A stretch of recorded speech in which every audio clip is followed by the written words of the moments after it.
오늘 본문을 통하여서 예수님을 닮아가는 가정, 부제는 약자의 복음입니다. 함께 따라하겠습니다. 약자의 복음. 시작. 약자의 복음. 네. 제가 왜 약자의 복음이라고 설교의 부제를 붙였냐면요, 지난주 본문 기억하십니까? 대상은 노예들, 가정에서 사는 몸종들을 향해 까다로운 주인을 만나도 주님만 두려워하며 순종하라 라고 말하고 있죠. 또 오늘 본문을 보게 되면 당시에 가부장적 사회이고 여성의 인권을 찾아볼 수 없는 사회였죠. 그리고 여성의 종교는 무조건 가장을 따라가야 하는 사회 속에서 먼저 믿은 크리스천 여성들, 그들을 사회적 약자이지만 그들도 역시 믿지 않는 남편들을 향하여 순종할 것을 말하고 있습니다. 그러니까 베드로가 흩어진 거룩한 나그네들을 향해 사회적 약자들의 초점을 맞춘 걸 보십시오. 노예들, 그 다음에 여성들을 향하여 복음의 메시지를 전하고 있습니다. 그래서 오늘의 본문의 부제를 약자의 복음이라고 붙였습니다. 함께 따라하겠습니다. 다시 한번 약자의 복음. 시작. 약자의 복음. 네. 왜 약자의 복음이 되는지 한번 설명을 들어보십시오. 오늘 먼저 3장 1절은 이렇게 시작을 합니다. 아내들아, 이와 같이 자기 남편에게 순종하라. 자, 이와 같다라는 것은 바로 앞에 문맥을 염두한 것이죠. 그러면 우리는 성경을 읽다가 다시 앞으로 가서 2장 18절부터 2장 25절까지를 읽으셔야 됩니다. 2장 18절에서 바로 그 당시에 몸종들을 향해 이렇게 말했죠. 사환들아, 범사에 두려워함으로 주인들에게 순종하되 또한 까다로운 자들에게도 순종해라. 이는 하나님 앞에 아름다운 것이라고 말하고 있습니다. 즉, 앞에 이 문맥 속에서 이 약자들을 향해 어떠한 복음을 전하고 있습니까? 어떠한 기쁜 소식입니까? 이것이죠. 비록 사회적 천시를 받는 권력도 없고 물질도 없는 자들이지만 그러나 그들이 바로 하나님의 은혜의 통로가 될 수 있음을 기쁨으로 전하고 있는 거죠. 또 지난주에 나누었던 것처럼 종이라 할지라도 그 자리에서 그리스도를 닮아갈 수 있음, 여러분 이것도 기쁜 소식이지 않습니까? 물론 종들도 유혹을 받죠. 까다로운 주인들 때문에 죄를 지을 수 있죠. 입술로 종도 죄를 지을 수 있고 또 까다로운 주인의 부당한 처사를 향해 악을 악으로 갚고 싶을 수도 있을 것입니다. 그러면서도 베드로는 그렇게 하지 말고 바로 예수 그리스도의 발자취를 따라갈 것을 강조합니다. 22절 23절에 보시게 되면요, 그리스도는 죄를 범하지 아니하시고 그 입에 거짓도 없으시며 욕을 당하시되 맞대어 욕하지 아니하시고 고난을 당하시되 위협하지 아니하시고 오직 공의로 심판하신 이에게 부탁하시며 라고 본을 끼치고 있습니다. 즉 예수님 모진 수모와 부당한 처우를 받아도 죄를 짓지 않으셨습니다. 악을 악으로 갚지도 않으셨어요. 예수님은 자유하셨습니다. 그리고 오히려 하나님 앞에 기도를 드렸죠. 그런 예수님의 모습으로 인하여 죄인들이 하나님께로 돌아왔습니다. 여러분 결국 본문이 약자의 복음인 이유가 여기에 있습니다.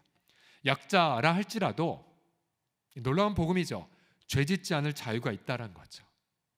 죄짓지 않을 자유가 있어요. 여러분 일터에서 고통을 당해도 여러분 죄를 지을 자유마저 뺏긴 분들도 있어요. 그러나 반대로 여러분 일터에서 고통을 겪어도 죄를 짓지 않는 분들이 있을 수 있어요. 성경은 바로 그리스도의 모범을 보여주면서 고난당해도 죄짓지 말라고 강조합니다. 여러분 일터에서 경제적 난관에 부딪혀도 여러분 기도할 자유마저 잃어버리지 마십시오. 그러나 우리의 죄성은 자주 경제적 어려움을 겪으면 기도할 자유마저 잃어버립니다. 또 비록 몸종이라 할지라도 하나님의 은혜의 역동적인 통로가 될 수 있음을 강조하죠. 맞아요. 저와 여러분도 마찬가지예요. 사회적 약자로 있다 할지라도 여러분 그 현장에서 우리는 하나님의 은혜의 제한 없는 통로가 될 수가 있습니다. 그래서 본문이 약자의 복음이라는 사실이에요. 며칠 전 우리 공동체의 한 설교자, 우리 부목사님과 함께 대화를 나누었는데요. 설교에 대해서 주제를 나누었어요. 어떻게 설교를 준비하고 또 어떻게 대하는지. 근데 그 목사님이 이렇게 지나가면서 얘기를 했어요. 그러니까 삶에서 계속 실천해 왔던 것인데 이렇게 얘기했어요. 본인이 먼저 설교하기 전에 먼저 그 말씀을 묵상하면서 자신에게 적용하기 위해 애를 쓰고, 그다음에 설교한 이후에도 역시 그 본문을 자신에게 적용하기 위해 했습니다. 그렇게 쉽게 대답한 그런 말이었지만 그 젊은 목사님의 답변이 제 마음에 한동안 울림이 되었어요. 보세요. 비록 부목사님이라 할지라도 설교에 있어서 제한 없는 은혜의 통로가 된 사례를요. 다시 한번 누누이 이 베드로 전서가 약자의 복음인 이유가 여기에 있습니다. 여러분, 비록 사회적 약자라 할지라도 바로 하나님의 은혜를 드러내는 데에 제한이 없다라는 사실이에요. 여러분, 경제적으로 빈곤해도 그리스도의 부요함을 드러내는 데에 제약이 없습니다. 내 이름으로 된 땅이 한 평 이 땅이 없다 할지라도, 그래서 연말에 재산세 하나도 없고 토지세 하나도 없다 할지라도 여러분, 하나님 나라를 전파하는 데에 방해가 되지 않는 것을 깨닫는 것, 여러분, 이것이 바로 약자의 복음이지 않습니까? 그래서 해마다 성탄 시즌 되면은 하나님께서 우리 공동체 보고 약자들 섬기라고 물질들을 부어주세요. 그래서 지금 저희가 준비했다가 하나는 이따 성탄절 때에 우리 노숙인들 섬기에 참 좋은 친구들 섬기려고 그렇게 준비하고 있고, 또 이미 우리 미혼모 시설에 마포에라논 또 에라 모자의 집에 각각 어떤 헌금들을 보내게 되었고요. 계속해서 하나님께서 부어주시고 흘려보내고 이런 선순환을 경험하게 됩니다. 그런 면에서 저는 담대하게 이렇게 고백하고 싶어요. 서울홍성교회 부자교회라고요. 동의 안 하십니까? 옆 사람 보며 따라하겠습니다. 이렇게 말씀해 보십시오. 우리 교회 부자래라고요. 시작. 우리 교회 부자래. 여러분, 고린도후서 13장 4절을 한번 읽어보십시오. 그리스도께서 약하심으로 십자가에 못 박히셨으나 하나님의 능력으로 살아계시니 우리도 그 안에서 약하나 너희에게 대하여 하나님의 능력으로 그와 함께 살리라. 아멘, 아멘. 여러분, 그래서 이 땅에서 비록 여러 가지 모습으로 약하다 할지라도 오히려 하나님의 강함을 드러낼 수 있는 기회가 된 것을 찾으시고, 여러분, 날마다 약자라 할지라도 사회적 약자라 할지라도 오히려 하나님의 능력을 제한 없이 드러내시는 이 성탄의 시즌 다 보내시기를 예수님의 이름으로 축복합니다. 여러분, 다시 한번 옆 사람 보며 축복하겠습니다. 당신의 연약함에 은혜는 매이지 않습니다 라고요. 시작. 당신의 연약함에 은혜는 매이지 않습니다. 여러분, 믿으십니까? 여러분, 그래서 약자가 들을 복음이에요. 자, 지금까지가 1절에 있는 이 네 글자를 풀어 설명한 것입니다. 이와 같이, 이와 같이. 아니, 목사님 내자 갖고 이렇게 오래 끄셨으면 나머지 어떻게 하시려고? 염려하지 마시고 신속하게 진행할 것입니다. 이제 이와 같은 원리, 즉 약자의 복음을 베이스로 해서 크리스천 여성들에게 도전하기 시작합니다. 1절을 다시 한번 이 각도에서 읽어볼까요? 시작. 아내들아, 이와 같이 자기 남편에게 순종하라. 이는 혹 말씀을 순종하지 않는 자라도 말로 말미암지 않고 그 아내의 행실로 말미암아 구원을 받게 하려 함이니. 아멘. 자, 이 문장을 계속 보시면, 자, 이 속에 사회적 약자인 아내들이 누리는 제한 없는 은혜가 여기 있어요. 어떤 것입니까? 바로 구원을 받는 통로가 된다는 거죠. 구원을 받는 통로. 여기서 구원받다라는 히라보 원어는 바로 어떤 영혼을 구원하는 것, 영혼을 사는 것. 천하 부귀영화를 누려도 다 영혼을 잃어버리면 다 잃어버리지만, 그러나 영혼을 얻는 사람은 모든 걸 다 누린 자가 아닙니까? 비록 사회적 약자, 학대를 받을지 모르고 억압받을지 모르고 또 남편은 불륜을 저지를지 모르지만, 그러나 여러분, 여성들은 영혼을 구원할 능력의 통로가 된다는 면에서 약자의 복음이라는 사실이에요. 또 반대로 우리 여성들이 얼마나 파워가 있는지, 만약 그런데 영혼 구원에 초점 맞추지 않는다면 여러분, 여성들은 한없이 더 비참할 수밖에 없죠. 사회적 신분도 그렇고 또 이런 강력한 능력에 쓰임받지 못하기 때문입니다. 근데 다시 이 3장 1절을 보시게 되면 남편의 영혼을 구원함, 어디 남편의 영혼뿐이겠습니까? 연약한 여성이라 할지라도 자녀들의 영혼을 구원하거나 또 자녀들을 훈련시키거나 또 연약한 여성이라 할지라도 교회 공동체에서 많은 이들의 믿음의 어미로 쓰임받는 것 등등 여러분 다양하게 적용될 수 있지 않습니까? 그런데 이러한 강력한 하나님의 능력의 도구가 되는 것, 앞서 종들은 범사의 순종으로 말했다면 여러분 여성들을 보십시오. 무엇이 무기이냐면 3장 7절을 다시 보여주시겠습니까? 아내들이 이와 같이 자기 남편에게 순종하라. 이동 말씀을 순종하지 않는 자라 할지라도 말로 말미암지 않고 그 아내의 무엇입니까? 행실로 말미암아 구원을 받게 하렴이라고 말하고 있어요. 즉 두 번이나 이렇게 강조하고 있죠. 순종 그리고 말이 아니라 행실로 말이 아니라 행실로. 네. 순종 그다음 말이 아니라 행실로 영혼 구원의 위력적 통로가 된다라고 강조합니다. 다시 이 순종이란 단어를 좀 더 묵상해 보아야겠죠. 순종이 도대체 무엇인가? 두 가지로 풀 수가 있는데요. 한 가지는 경청하는 것이고요. 또 한 가지는 존중하는 것입니다.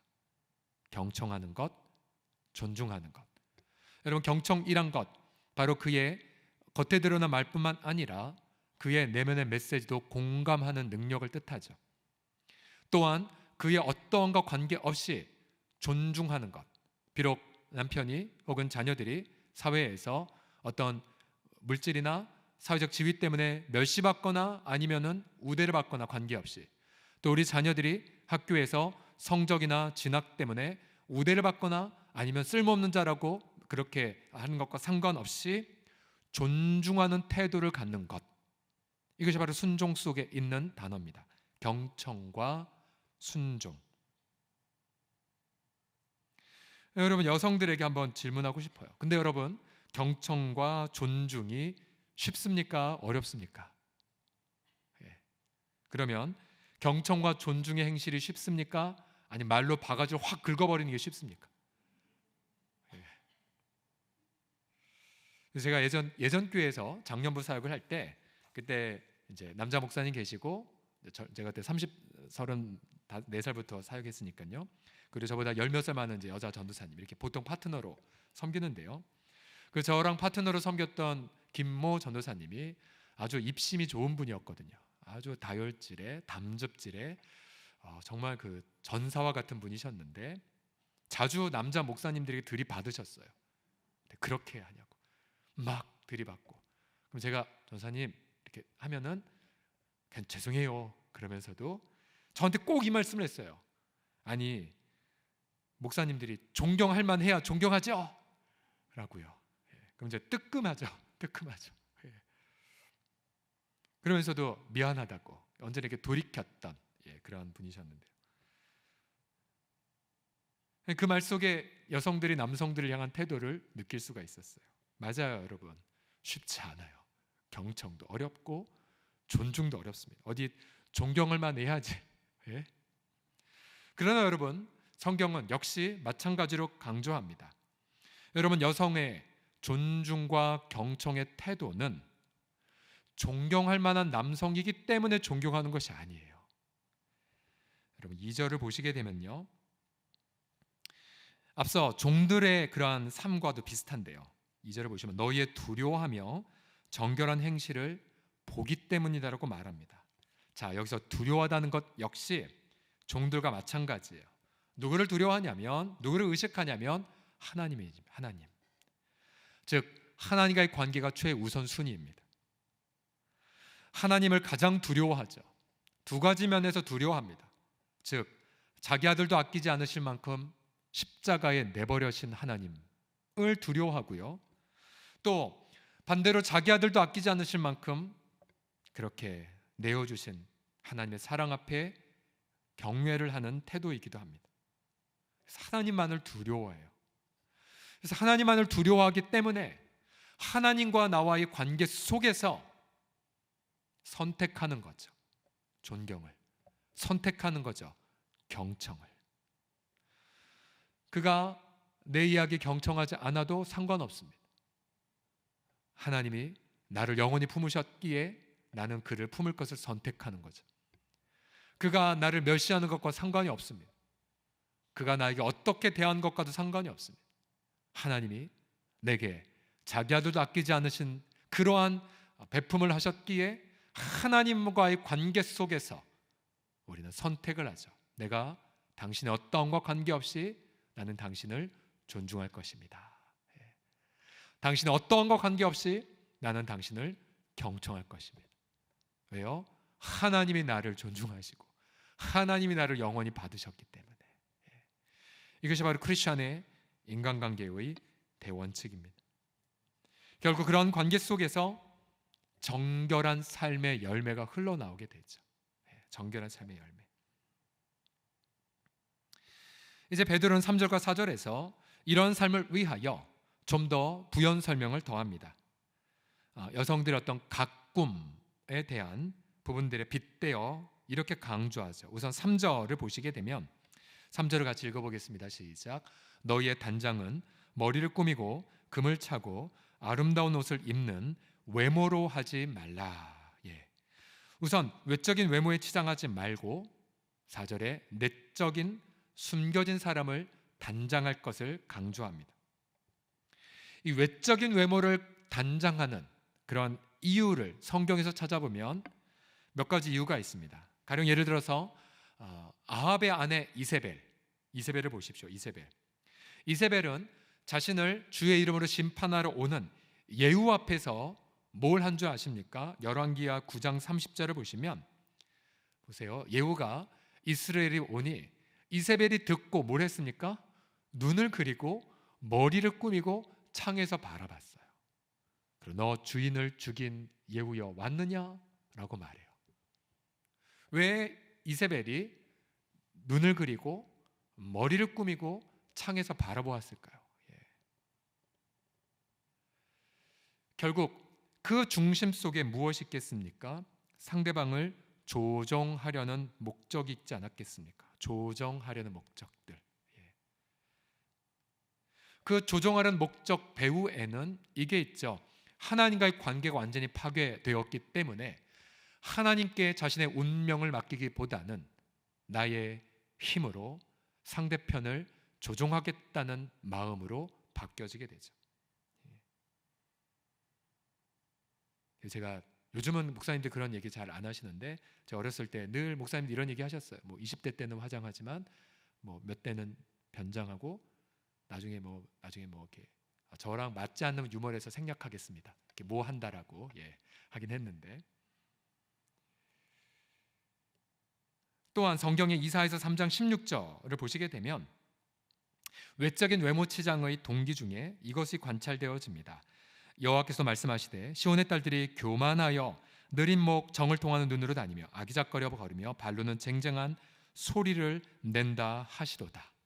교만의 동기로 치장하는 것을 책망하고 계시는 장면도 있습니다.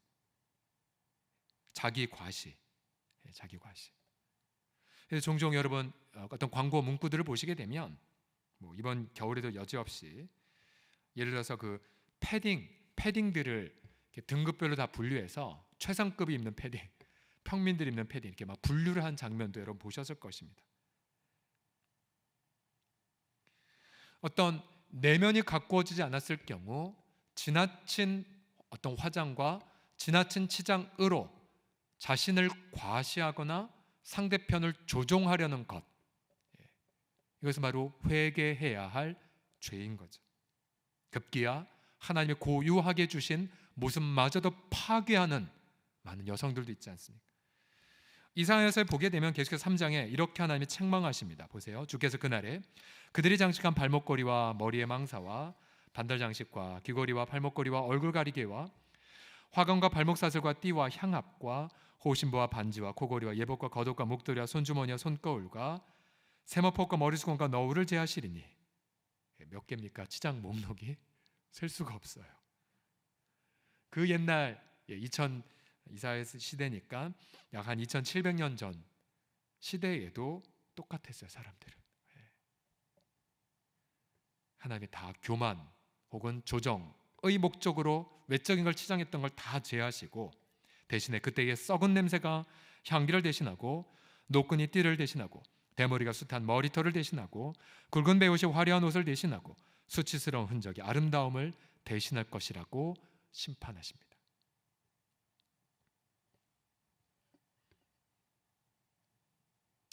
종종 우리는 크리스천들이 종종 경건 훈련할 때에 정말 수수한 옷을 입는 훈련도 때로는 필요할 거예요. 과거에 20대 때 훈련받은 선교단체에서는 의도적으로 자매들 기초 화장 외에는 바르지 말라고 수수한 복장으로 그리고 훈련에 동참할 것을 종용하는 단체들도 있었습니다. 그걸 통해서 자신의 진정한 내면을 가꾸라는 하나님의 음성에 순종하게끔 되죠. 요즘은 여성뿐만 아니라 남성들도 마찬가지지 않습니까? 남성들의 내면 속에서 내면이 충만을 가꾸지 않았을 경우 남자들도 외적인 것에만 자꾸 눈이 돌아가는, 특별히 청소년 자녀들 보면 옷이라든지 어떤 머리 스타일이라든지 이런 것에 자꾸 빼앗기는 그런 경향들을 볼 수가 있습니다. 네, 여러분, 하나님의 은혜를 경험한 자들은 내면에 집중하죠. 4절을 다 같이 읽겠습니다. 4절 시작. 어진 마음에 숨은 사람을 온유하고 안정한 심령의 썩지 아니할 것으로 하나 이는 하나님 앞에 값진 것이니라. 아멘. 자, 마음에 숨겨진 사람, 이 숨겨졌다는 것은 바로 하나님이 결국 인정하실 사람. 하나님은 숨겨진 구제를 갚으시고 하나님은 숨겨진 기도를 공개적으로 응답하시죠. 우리 하나님은 우리 중심을 다 살피십니다. 비록 사람들이 알아주지 않아도 하나님이 알아주시면 마지막에 승리하죠. 이 숨겨진 사람을 다른 말로 태도라고 했었어요. 태도. 우리가 지난 섬김의 제자 훈련 때에 제가 잠시 소개해드렸지만 가장 많은 피드백을 주었던 단어 중에 하나가 태도였어요. 태도. 내 마음의 어떠함. 예를 들어 똑같은 광야를 살았다 할지라도 어떤 이는 일용할 만나를 주신 하나님께 또 구름기둥과 불기둥을 인도하신 좋으신 하나님께 포커스를 맞추지만 어떤 자들은 똑같은 광야에 있다 할지라도 메마른 사막만, 아무것도 없는 열사만 바라보고 망해버리게 되죠. 똑같더라고요. 우리 사랑하는 성도들도 태도가 하나님 앞에 올바른 자들은 어떠한 상황에서 은혜를 받으세요. 그러나 태도가 온전하지 못한 분들은 정말 하늘에서 내려온 천사가 설교해도 은혜 못 받는 경우를 보게 됩니다. 바로 내 속에는 숨겨진 사람, 숨겨진 태도를 어떻게 가꾸느냐가 더 질문인데요. 두 가지의 화장품을 강조합니다. 4절을 다시 보십시오. 한 가지는 온유의 심령, 또 한 가지는 안정한 심령입니다. 온유와 안정한 심령. 저는 이 베드로서를 보면 깜짝 놀라는 부분이 어떨 때는 사도 바울이 썼던 히라보 단어보다 더 고급스러운 단어를 절묘하게 쓰는 경우를 보게 돼요. 자, 여기 온유의 심령이 무엇이냐면요, 온유란 지면에서 가장 온유함이 승했던 자가 바로 모세였죠. 모세는 불의 속에서도 하나님 앞에 엎드려 하나님의 응답 주시고 하나님 머리 들어주심을 기다렸던 태도가 있었습니다. 이게 온유입니다. 온유. 그냥 한없이 끌려가는 태도가 아니에요.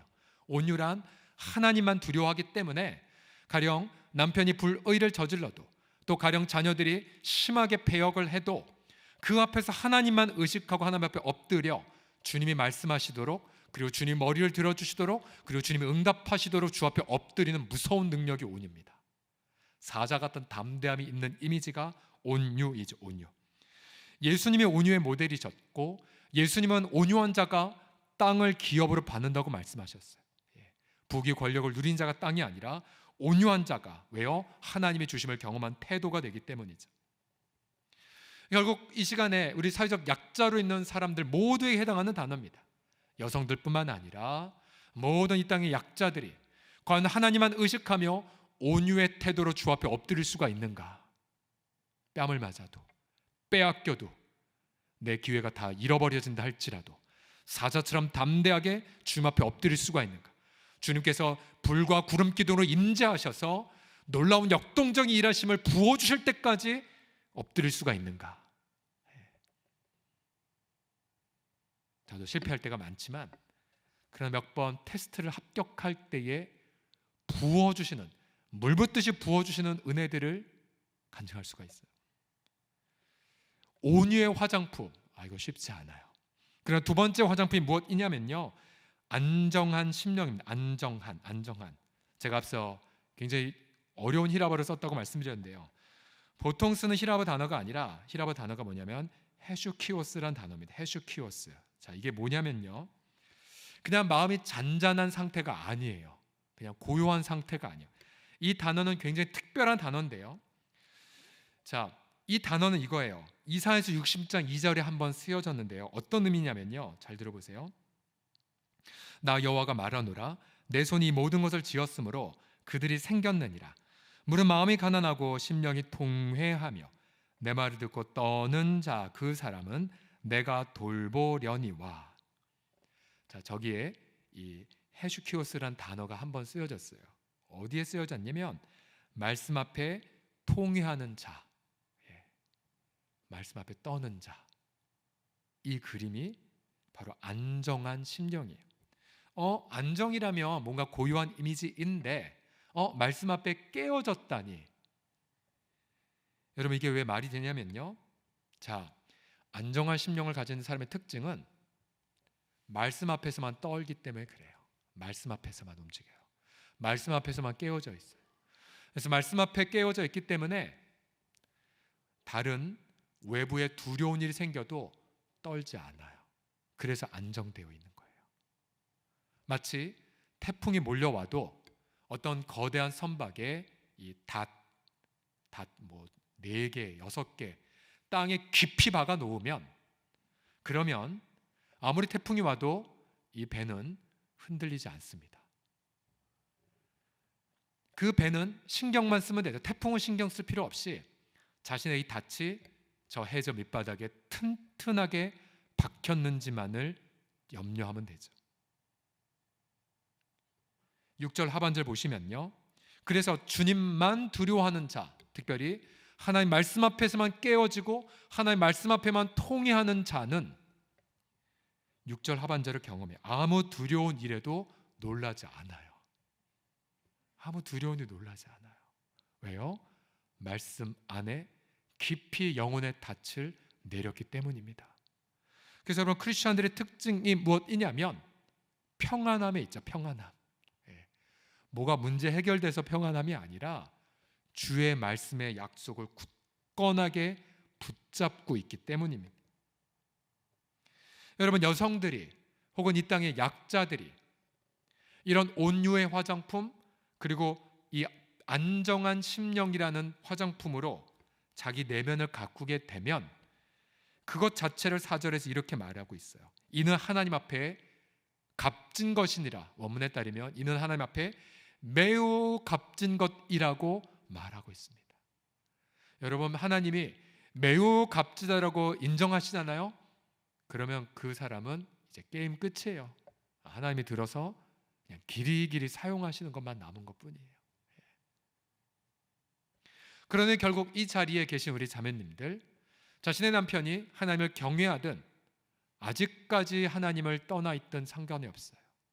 또 여러분의 자녀들이 정말 신앙생활 잘하든 아니면 지금 잠시 방황하든 관계가 없습니다.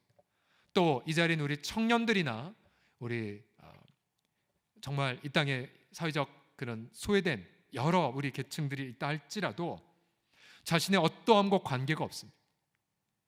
하나님만을 두려움으로 삼고 있는가? 하나님만을 나의 유일한 떨림의 원천으로 여기고 있는가? 주의 말씀 앞에서만 내가 상하고 통회한 심령으로 엎드리고 있는가? 그렇게 우리가 이 연단의 때에 내 심령을 이러한 온유의 심령과 안정의 심령으로 가꾸어 보십시오. 여러분, 이 테스트에 모두 다 합격하셔야 돼요. 그래야 하나님 앞에 가치 있게 쓰임 받을 수가 있습니다. 저희 공동체에 좋은 훈련들 중간 가운데에 우리 자매들을 위한 훈련이 바로 마더와이즈. 복음을 통해 우리 자매들의 삶에 자유를 혹은 진정한 지혜를 나누어 주는 귀한 과정입니다. 지난 기수에 우리 한 자매가 마더와이즈를 수료하고 나서 이러한 고백을 남겼죠. 자, 그대로 읽겠습니다. 저는 늘 남편을 존경한다고 생각했지만 나의 말과 행동은 전혀 그렇지 못했습니다. 육아 여러 문제와 관련해서 남편과 생각을 나누면 결론적으로 내 의견과 내 생각에 집중하고 내 생각이 옳고 합리적이 여기는 교만이 있었습니다. 더 슬픈 것은 제 뜻대로 행동했을 때 대체적으로 문제 해결은 안 되고 계속되는 고민으로 내가 스트레스만 더 받는 것이었습니다. 그런데 이 훈련 과정을 통해서 내가 십자가와 동행할 때 그리스도의 생명과 능력을 경험할 수 있다는 진리를 배웠습니다. 그리고 적용해 보았습니다. 내 아집과 고집, 내 중심적 판단 등을 내려놓고 남편에게 오로지 순종하는 것이었습니다.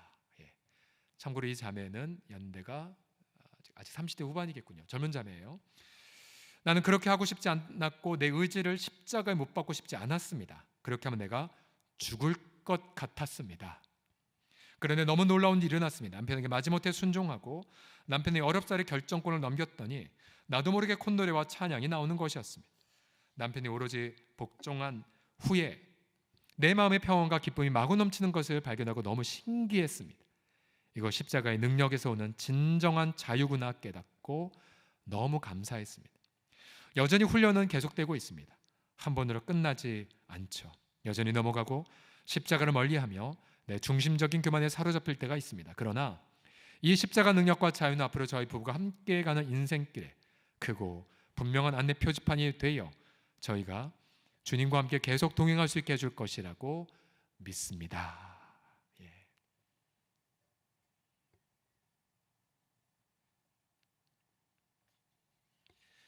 좀 더 고전적 사례로 성 어거스틴과 어머니 모니카의 사례가 있죠. 그의 참회록 제9권에 보게 되면 어머니에 대한 회상, 특별히 어머니의 아름다운 인격은 아버지의 사랑과 존경을 독차지하기에 충분했습니다. 아버지가 결혼 생활에 불성실했어도 어머니는 이를 잘 참으셨기 때문에 결코 아버지와 단 한 번도 언쟁을 벌이거나 다툰 적이 없었습니다. 그녀는 하나님의 자비하심만을 기다렸습니다. 주께서 사랑하는 남편을 변화시키면 모든 일이 잘 될 줄 그녀는 확신하고 있었습니다. 아버지는 친절한 분이었지만 불같은 성격을 지니고 지셨습니다. 그런 어머니를 사랑을 잘 이해하셨고 화가 난 아버지에게 말이나 행동으로 거스른 법이 없었습니다. 아버지가 무턱대고 성을 내다가도 노를 그치고 마음에 가라앉힐 때 어머니는 차분히 자신의 행동에 대한 고백을 하셨습니다. 라고 참회록에 나옵니다.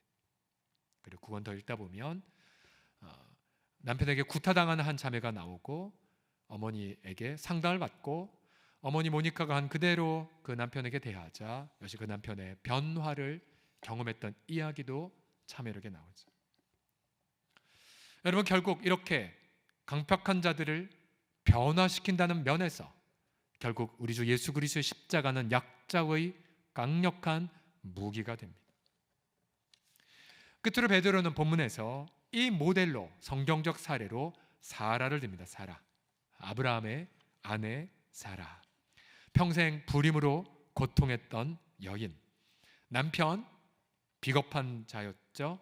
결정적 순간에 아내 보고 제 동생인데요 2번이나 거짓말하고 아내가 후궁으로 끌려가는 것을 무력하게 바라보았던, 요즘 시대로 말하면 이혼을 100번 당해도 성치 못할 문제 남자였죠.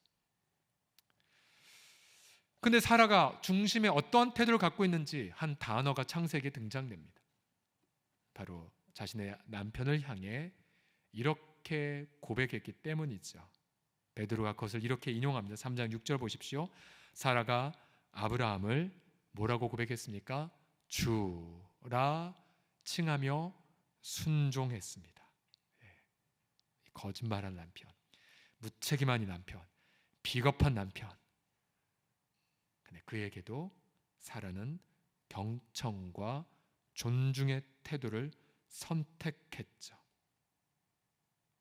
결국 사라가 받은 놀라운 축복이 무엇이었습니까? 이삭을 선물 받았고 결국 그 이삭을 통해 열방의 어머니가 되지 않았습니까? 결국 여성의 이름 많은 부분 붙일 수 있겠지만 가장 연약한 여성들이죠. 제가 통계를 찾아보니까 코로나 관통하면서 더 많은 여성들이 구타당하고 학대당하고 버림당하고 성적으로 유린당하고, 지금 한국에서도요, 데이트 폭력 당하고 있고, 여전히 사회 임금 격차 심하고, 유리벽에, 그리고 육아에, 살림에 여전히 여성들의 삶은 녹록치 않습니다.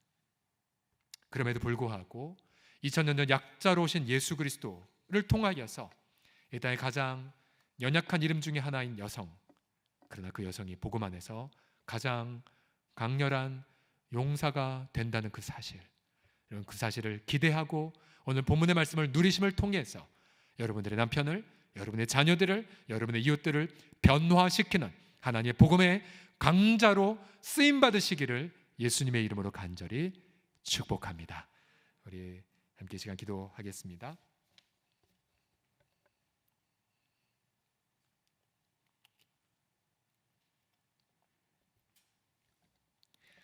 하나님 아버지, 그래서 2000년 전 가장 요약한 모습으로 당신의 아들을 보내셨나이까? 누울 자리 없어 구유에, 정말 아버지 자신의 몸 하나 간수하지 못할 아기의 연약함으로 이 땅에 오신 예수님, 그러나 우리가 주님의 그 약함 안에서 하나님의 능력을 경험하나이다. 어리석어 보이는 예수님의 귀를 통하여 우리가 하나님의 지혜를 누리나이다. 이 시간 그 복음의 영광 우리 모든 지체들 가운데 함께하여 주셔서 소망을 경험하고 지혜를 경험하는 복된 시간 되게 하여 주옵소서. 우리가 주를 경배하며 주를 높여 드리나이다. 아버지 하나님의 메마르지 않는 샘물 되시는 우리 주 앞에 감사를 드리며 예수님의 이름으로 기도드립니다.